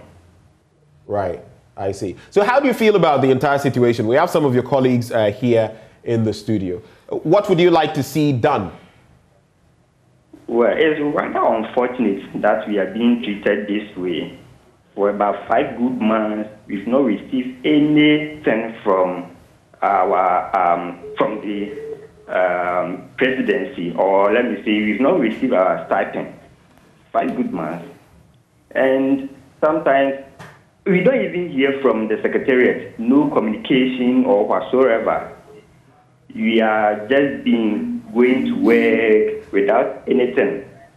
Maybe if they've been communicating to us, at least we will know that this is what is going on. But now we are put, but we are not receiving anything. Right. Paul, very quickly, do you owe any money on the back of having to go to work and all of that? Yes, please. About how much? About how much do you owe? Currently, I'm owing about 1,800. Okay. And even with that, we get help from friends and parents. That is why we've been managed to. Right. Paul, thank you for joining the conversation. At least with 5 months in arrears, you would get over 3,000. Into Utiti Frima, you can maybe get something left. Nana Kwejo joins us from right here in Accra. Nana, thank you for joining. Yeah, thank you. Right. Which module did you work under? Are you a beneficiary? Yeah, I'm a beneficiary. Actually, in the digitalized Ghana. Digitalized Ghana, right. Yeah. How many months are you owed? Almost like 5 months. Is it almost 5 months or 5 months? Yeah, I have 5 months. Yeah, 5 months are there. That's the recent IS. And then secondly, before then, from 2020, they also have some ideas that have not been paid yet to be. Some of them are processing payments, some of them are also not validated by this week, not validated by this week, not approved by waiting. Most of your colleagues appear to be indebted. Are you also indebted? How much? Yeah, I mean, that's it. I'm actually owing like 4,000 because I have to take money from it. Hey, you are owing up to 4,000. What were you using the money for? Yeah, because I have to pay for my rent because my rent was due and I have to pay for the rent. So I have to get the money from a friend to pay off my rent. Thank you, Nana Kwejo, for joining. Wisdom in Aplau. Wisdom, good morning. Have we lost Wisdom on the line? We'll get back to Wisdom. So it appears the narrative is that and so Akafo Didi. Akafo Didi. Okay. Permanent and so. All right, so let's get back to that bit about how many applications have you put out there? I've written numerous applications to private schools around, but to no avail. Yeah, I am in the Educate Ghana. Right. Yes, so I have the educational background. So numerous of application letters I've written, but it didn't end anywhere. Yeah. Some of the placards from yesterday bore the inscriptions, "Hunger kills more than COVID-19. When are you paying our 10-month arrears, Mr. President? NAPCO nurses also matter. Job experience without livelihood is useless. And over 3 years working experience is enough for permanent employment." I feel, do you agree with some of these inscriptions? Absolutely. Yes. I agree. Looking at the experiences we have acquired so far, and yeah, government or the NAPCO secretariat have decided to lay us off and recruit another 100,000. Personally, I can't think far.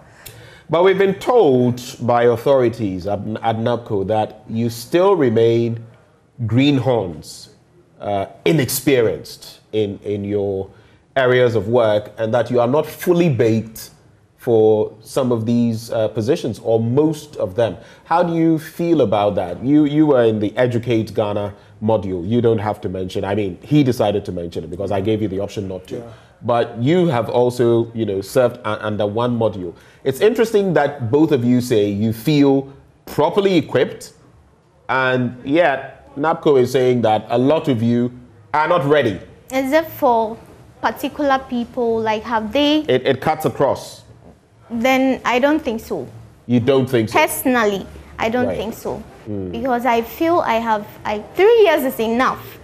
And I go to work every day. And it's not as if when we go to work, we just sit and watch. We work. We are being trained. Our supervisors, our bosses have really trained us. So 3 years is longer period to attain any kind of skills. We need to go into the corporate world. What's your reaction to that? Yes, we have acquired the skills. We have the knowledge, we have the experience. All we are requesting for is government to fulfill their part. That's all. We have the experience. We have the skills. That is why I was talking about. If they don't really feel convinced. Let me quickly do this, Nana. My apologies. I'll come right back to you. We have Nkrumah from Enchi. Good morning, Nkrumah. I'm a NAPCO beneficiary. Right. Revenue Ghana. Right. And I'm attached to GRA Customs. Okay. In fact, as we are saying, we've gained experience, the necessary experience, the skills that we need to know. My problem is, if they tell us to go out there and get the skills and the experience that we had, just imagine a trainee being attached to Customs Division, and I've acquired all the necessary experience, and you tell me to go out there and work with the experience. What kind of work am I going to work with the experience that I have at the GRA Customs? That is impossible. So it's pertinent. What you're saying is, I've acquired experience specifically at GRA, so it will make more sense to maintain me at the GRA. Yes. And day in, day out, they have been recruiting. And there are people, there are trainees, there are people who have been training the training school. But when the opportunity comes, because if you don't have anybody, if you don't know anybody protocol, you won't be, recruited. We have colleagues, we have other people who have been going to the training school. Our peers want to speak to we are left out. As I'm speaking to you right now, the 5 months the 2 months that they paid, September, October, that 2 months, we didn't receive ours. I just traveled all the way from my station to Enchi to go and check either my managers. I went and there was nothing. We've not get our 2 months that they paid, the September and October. We are suffering, seriously. We are suffering. Just imagine you go to work from morning to evening and you come back without getting anything. You come home and you even have to feed yourself will even be a problem. As I'm talking to you, I'm just preparing to go to work. Are you also indebted? How much? 5 months from September to January. No, I mean, on the back of the cost of going to work and all of that, do you owe any people? How much? Oh, for people, I owe people close to 900 Ghana cedis. 900 Ghana cedis. Yes, right. Because my boss has been supporting me sometimes, so that it's okay. Thank you for sharing your thoughts. Let's go to Charity in Boku. Charity, thank you for joining the conversation. Are you a beneficiary as well? No, it's my husband. Your husband? Yes, please. Okay, so that's an interesting dynamic. What has life been like? How many months is he owed? 6 months. 6 months? Yes, please. What has been the impact of not getting paid for 6 months? What has that meant to you and your family? It has been very hard because I'm not working. I'm learning my handwork. That's hairdressing. So he has to feed me, my daughter, his mom, siblings, and still do transportation for me to go to work and come back. It has been hard. He's just borrowing here and there. Sometimes, because of that, our marriage life is becoming difficult. You'll be thinking and having a lot of unnecessary anger. Anything you say, you become angry. And you have to understand because what he's going through is not any man who can endure that. So the government should do something. It's really getting out of hand. Have you had to, and I'm consciously asking this because economically speaking, we need to know how you're faring. Has he had to borrow just to make ends meet in these last few months? Yes. About how much? Yes. Do you know? Actually, he's not telling me everything, but for now, what I know he has borrowed is up to 3,000 plus. Right.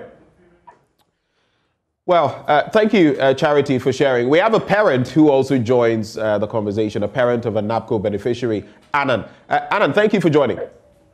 Hello, Anand, we can hear you. Uncle, one can so when I'm from work, I want to hear some. What can one hold? One was in a one's one more for me, no one's uncommon. The other one's a kind. Yes, one. Now, and one year when you man on them, ain't you know, wow, yes, and I am beneficiary, you know. By how many months near Sima Hinia in Tianica? Anan, what does what Homano? And I mean, Bisa say, as in Bisa, by how many months ni yen Tia or Banaka? I'm a Macassi. But bank, but Mosha, I am at it, I am my Ah, okay. You don't want to bank, and so a ho. Yeah, that's it. Anan, sir, when I come. So basically, what he was saying to Wit is that he doesn't have any attachment. He is a parent, but he doesn't have any child who's a beneficiary. But he feels the pain of the beneficiaries, and that is why he's sharing his thoughts as well. So let me come back to you. So listening to what your colleagues are sharing as well, what do you feel you would be adequate measures? Because some of them are also saying that, for example, the one who had served in Revenue Ghana, GRA, the person is saying, and this is, most of you are secondary school graduates. You want to get a job. And so he may not have requisite skills to get to other aspects of the market, but because he has worked at the GRA, he knows how it works there and he can continue to be there. Sure. Is that how you feel as well, that you may struggle in other places? You, for example, I think maybe their arguments is coming from what they are talking about, because some have political science background, others with a whole lot of education, but they are not teachers. But it's because of the program, that is why they are there. So if they argue on that fact that we haven't acquired the knowledge so well, then maybe I think that is where they are coming from. Yeah. But me personally, I am doing what I learned in school. You're doing what you learned in school. So I believe I'm capable. The same thing. Yeah. You feel the same, the same way. Because I also have educational background and I'm the educated Ghana model. I need to be maintained. I have the skills now, I have the experience. And we are calling on the government to come to our aid, just to mechanize this. There are vacancies there. How did you feel listening to your colleagues? Their experiences. How did that make you feel? It's so hurting. And adding to this boring aspect, I was watching TV yesterday and one woman was talking about, so as we are making noise about we being paid and all that, what if we get permanently employed and due to some reasons our payments are not coming for like 2 months, 3 months? Are we going to tell our employers we are staying at home because they are not paying us? I don't think that's the best you can tell us, because you know you are permanently employed. And if your employers are having challenges giving you any payments or anything, definitely you will be paid. But this is the case. We don't know where we are going. We just don't know when this program is even ending for us. So we are not employed. We are not permanently employed. So you can't tell us this. Well, we're still here in the studio having this discussion with NAPCO beneficiaries who are wondering what the next step is going to be for them. Are they going to be retained in their respective modules? Are they not going to be retained? What is, I mean, that directive came from the Jubilee House, if you like, and we've also heard from the CEO, Dr. Anyas, on what the way forward would be. So what are your proposals moving forward? There are others that we may try to get on the back of this conversation to see whether, to see what their reactions will be. But as you sit here, what is your plea? For those who may not have seen or watched you demonstrate yesterday and all of that, what is your plea? Put it out there to Ghanaians. Yeah, all what we are requesting for is for the government to clear all the arrears and also mechanize us into the permanent mainstream work as they promised us. That is what you are requesting for. Yeah. And for you, Donabna? Yes, and I would love to thank the government. I always do that because they have really helped us. Sure. We were home doing nothing. Maybe some were doing other businesses, small businesses, but they really helped us getting paid and to be able to do or fund for yourself. But we are pleading. We are, as I said earlier, we are not fighting government. Right. We are just pleading. Demonstration we did was just to bring out our grievances so that they can, maybe perhaps they have forgotten us. So we beg them they should remember us and just have a way forward for us. And really the communication tool should be key, because anything they do, we have a portal. They send us messages as to what to do next and all that. Even when the program was ending in October, they sent us messages on our portal. So I don't know why this time they are not doing that. Right. So they should communicate through the portal or through our regional coordinators and our district coordinators so that we know the way forward. If, out of curiosity, I just want to wrap the conversation with some questions. If you were told to stay on, but your stipends were not paid, but stay on and will eventually pay, let's say in the next 3 months, and your stipends or salaries still do not come, would you stay on?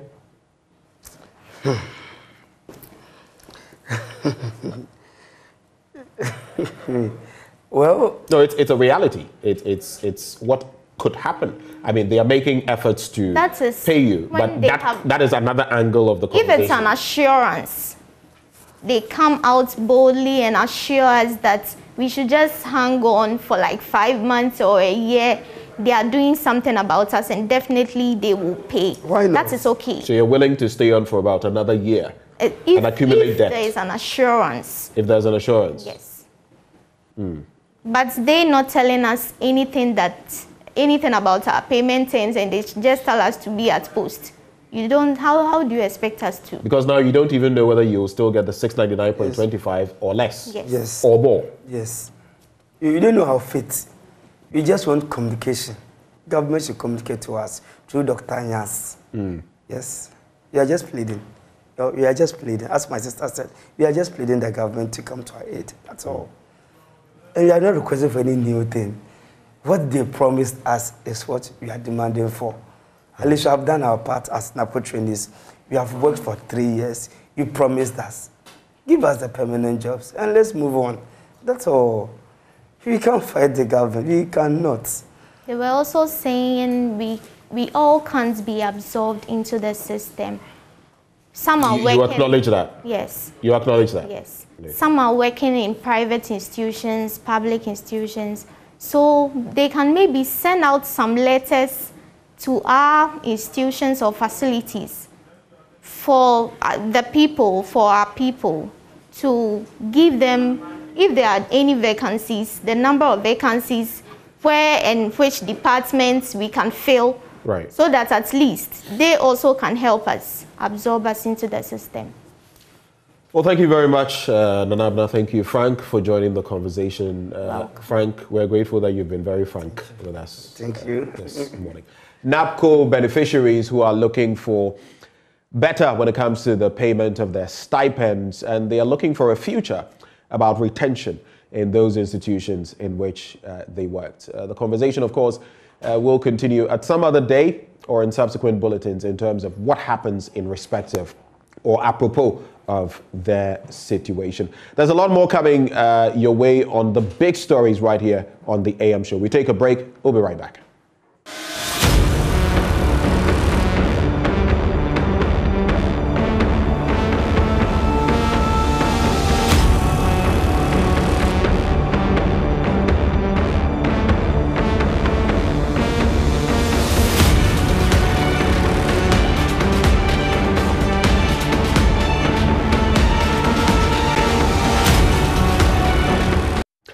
Thank you for staying with us on the AM show. Now, we move on to another aspect of the conversation, and this time we're focusing on the Ghana Meteorological Agency. They are also threatening a strike. The question is why. Nana Kofi Opoku is with the G-Met. Nana, thank you for joining the conversation. Thank you. I'm I'm speaking with you. Nana, I didn't quite catch what you said. Could you repeat? May I know the one I'm speaking with? This is Benjamin. Okay. All right. So, why are you threatening a strike? Preceding the strike hold yesterday, we are written to the Ministry of Communications and other ministry, petitioning them over certain concerns in the agency, i.e., the deplorable infrastructure conditions of the agency, the poor conditions of service for members of staff, the high attrition rate of the agency, among other things.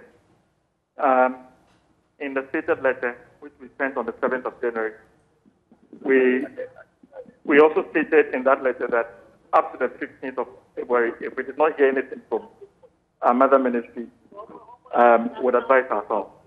So after the expiration of the ultimatum, we gathered, and the general consensus and the pressure from the staff indicated that we needed to call a strike. So yesterday, yes, we issued a statement calling the strike. But subsequently after that, the deputy minister has been here, was here yesterday in the afternoon. Currently, as we speak, we are heading for a meeting. And therefore, this is what I would want to say for now. When we come out of the meeting, whatever will transpire, then we'll be able to communicate further to you. So you're threatening a strike slated for tomorrow? No, effective 12 a.m. today. Effective 12 a.m. today? Yes. So as I speak, the strike is on. So that still be, do you mean noon or 12 a.m.? Because that would still mean tomorrow. Because, we work for 24 hours. Right. And therefore from 12 a.m. Right. Effective that time, that's when we call the strike. Right. So when exactly is this meeting happening that you're speaking of today? Come again? The meeting that you have planned for today, when is it happening? Oh, it's happening just this morning, around 9 o'clock. Okay. Yes, it's happening around. Are you going to engage the sector ministry as well? We are engaging the sector ministry. We are engaging the labor ministry all together. Yes. Right from the word go, that's exactly what we've been calling for us to sit, to engage, to make sure that we bring finally to a resolution to whatever challenges we're facing. So now if we have the opportunity to meet, to now discuss our issues, we'll go into the meeting and we'll see what will come out of it. What are your expectations, though, going ahead, going into that meeting? Are you optimistic that some resolution could be arrived at to prevent your embarking on this strike? We expect an open, frank, and honest discussion, where after the meeting, at least there will be an understanding of all the issues, and we can come out with a roadmap as to how we'll be able to deal with the issues that we've come. And of course, if that doesn't happen, then you will start with your strike. Yes, if that doesn't happen, again, the union, the National Union Executive, together with the staff, will meet again and we'll look at a next line of action. Would you want to consider, for example, the impact a strike from your outfit could cause? I mean, it would even affect flights into the country. It would affect the entire country in myriad ways. Would you, even if some of the things you're calling for, what you are tabling, are not met immediately and there's no clear roadmap, on the back of the consideration of what impact your strike could have, would you still be willing to just hold on until some of your issues are addressed later on? I wouldn't want to preempt the meeting that we'll be having, but I can assure you that none of us is happy, to embark on a strike. And that is why we are saying, I'm saying that we are expecting a frank, open discussion. We are not saying that everything should be solved today, but there should be a clear understanding as to exactly what the issues are and how we want to treat the issues. So generally, the outcome of the meeting, whatever would come out of the meeting, would inform our next line of action. Right. We are looking at all considerations. We know it's a strain and a drain in the aviation sector when these things go on. We are very mindful of that. And we are hoping that at the end of this meeting, something fruitful will come up. About how many are you? What is your number, your strength, numerical strength, I mean? We are just around 300, about 320 or thereabouts. Right. About 320 of you. Yes, that is permanent staff, but we have a lot of voluntary staff who also pick up data for us, scattered all over the country. Right. And so this affects them as well, these are the people you speak of? Yes, it affects everyone. Because whatever we are doing is in the interest of the general staff. Right. All of them. Nana Kofi, we're grateful for your time with us this morning, and we shall connect with you again to find out how things go after that meeting. I suppose you'll put out a statement after the meeting. Well, Nana Kofi has left us. Nana Kofi Opoku is with the Ghana Meteorological Agency, and he joined us for that conversation. So here's what we're going to do. At the start of the show, we did indicate that we wanted to hear from you about your biggest stories this week. We've continued talking about the e-levy. We had the NAPCO trainees in the studio this morning, or the NAPCO beneficiaries, sharing their plight with us. We've had issues of Francis Xavier Sosu and his comments about judges and myriad other issues of discussion. We've also spoken about the rising fuel prices. What is your biggest story this week? Do share with us right here on the AM show. We just might come to you before the end of the show, somewhere close to you. But the number to call 0302-211-691 extension 2. 0302-211-691 extension 2. It will be rolling on your screen as well, like you can see. Do share your thoughts with us. Let's talk Ghana. Stay with us. We'll be right back.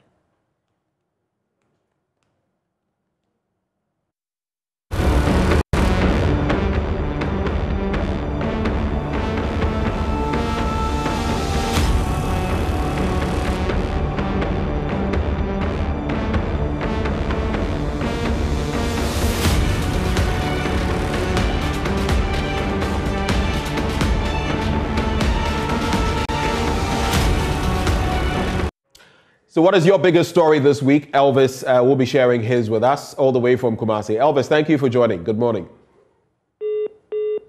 We just lost Elvis there, but you can also call and share your thoughts. 0302-211-691 extension 2. What is your biggest story this week? We're giving you the opportunity to share your thoughts on them, from the e-levy to the arrests of a few people here and there when it comes to the publication of false news and all of that. You can share your thoughts with us. Call 0302-211-691 extension 2. We'd love to hear from you. And on social media as well, the hashtag is AM Show. Now we have Mohammed on the line from Tamale. Good morning, Mohammed. Yeah, good morning, my friend. Thank you for joining the conversation. For you, what is your biggest story this week? My biggest story has to do with the Medina MP. The Medina MP, Francis Xavier Sosu. I see, sometimes I don't understand this NGC MP. So what don't you understand? Yeah, I don't understand, because how can you just accuse, trying to allege that some judges are political, bias and those things? Yeah, it means I clearly showed them that, once you are go against the law must deal with you. Once you are in opposition or what, in power. So they should just let their guards down. Ghana will be a perfect place for all us. Thank you. Thank you, Mohammed, sharing your thoughts all the way from Tamale. You found those comments of the Medina MP not in good taste. The lines are still active. You can also call and share your thoughts with us. We'd love to know what has been your biggest highlight of all those stories we've been putting out there on our social media and beyond. Oh, and that reminds me as well. I put out that bit this morning, in case you'd like to share via the phone lines, about how much you can do where you are, whichever place you are in this country, with 20 Ghana cedis. You can also share those thoughts with us as we take them on this show. But for me, I would say that, okay, so right before I share what I was about to, we have James from Techiman. James, good morning. Hello, James. Do we have James on the line? All right, we'll try to reconnect with James. The number 0302-211-691 extension 2. James, good morning. Good morning, sir. Thank you for joining. What is your biggest story this week? My biggest story is the hiking fuel price. You see, the prices, if you look at the hiking fuel price, it affects everything in the country. And I wish the transport union, they have...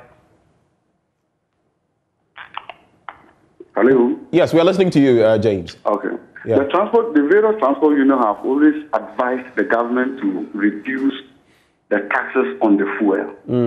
And if you look at in the space of just from January to February now, if you look at the number of increments we have in fuel, right, it's not easy. Now, when you go to the market, and I don't know whether we are back to the Kalabulu era when people decide to increase the prices of goods. They try to do everything they wish to do. All because, and as soon as you go to the market and you tell them, what they say is that because there have been increments in the fuel price, meanwhile, the increment in the transfer price has not shown up yet. Yet everyone wishes to increase the prices of their goods, all because there is an increment in fuel prices. So I think the government should try and do something about it. Thank you. Right. Let's move on to Gracious, also in Techiman. Gracious, good morning. Have we lost Gracious? Hello? Gracious, good morning. Can you hear me? I can hear you loud and clear. Yeah. What is your biggest story?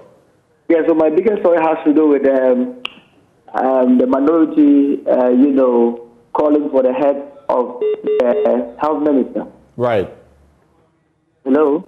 I'm listening to you. Why is that your biggest story? I think that the health minister institution is too long. The man is supposed to have left. I am listening. Go ahead, Gracious. Yes, Yes, the man still saying as our health minister is too bad because the crimes that he has committed really are not right. So for me, I think that the minority have done the best, and I think they should even be better because he's not supposed to be there. Right. Well, thank you for sharing your thoughts. When you speak of crime, however, it's quite a different issue, isn't it? But let's move on to Sunyani. We have Alex on the line. Good morning, Alex. Good morning, my brother. I want to talk something about Sosu's accusation on the judges. Right. In fact, if you look at the Cape Coast case, the Cape Coast case, when you look at public servants at the court, they even refuse to go to work because some political animals pay them. Which Cape Coast case are you referring to? The Cape Coast High Court. Cape Coast High Court. You see, they are public servants. They should have been there to take. Right. So what's the link? What's the link? Yeah, I feel Sosu was right. You feel Sosu was right? Yes. They should have been there to take the appeal. Because when you rule a case, and somebody too has the right to appeal. And they ran away from coming to work as public servants. They were paid by the taxpayer. Right. I'm trying to connect the dots with what you're sharing. But thank you, Alex, for sharing your thoughts with us. We have Fatal from WA. Good morning, Fatal. Yeah, good morning, sir. Okay, before you mention what you're about to talk to us about, how much can you do with 20 Ghana cedis in a day? This NPP regime is harsh only. It has to what? It's passive. Everything go high. But my contribution is about the lawyer Sasu. Right. Yeah, lawyer Sasu, he knows what he's talking about. This time, you know, after he comments, right? Ghana Bar Association also come out with their this. Correct. But we are all in this country. The same MP threat a judge, but Ghana Bar Association was silent. Right. You see, all this while is political system. They are political lawyers. If Lawyer Sasu spoke about that, he's right, and he knows what he's talking about. But he's not able to pinpoint. Right. This lawyer is this judge is this. When he gives it was an advice he ought out. Okay. I mean, so calling. they should have taken the advice than to threaten him. They should have taken the advice. Know that this party will not remain in power forever. Right. Definitely, there will be a change of power. When he was advising other judges and lawyers, they should listen. If you are not proving yourself as a political judge, what are you taking this one for? Thank you, Fatal, for sharing your thoughts with us. The tenure of judges, though, do not run with political appointments or appointees. That's another reality there. But I get your point about the display of bias and double standards. Collins is in the Volta region. Collins, thank you for joining. Yeah, thank you. Good morning. Right. Before you get into what your biggest story is, where exactly in the Volta region are you? Hohoi, to be precise. Right. With 20 Ghana cedis, what can you do in Hohoi?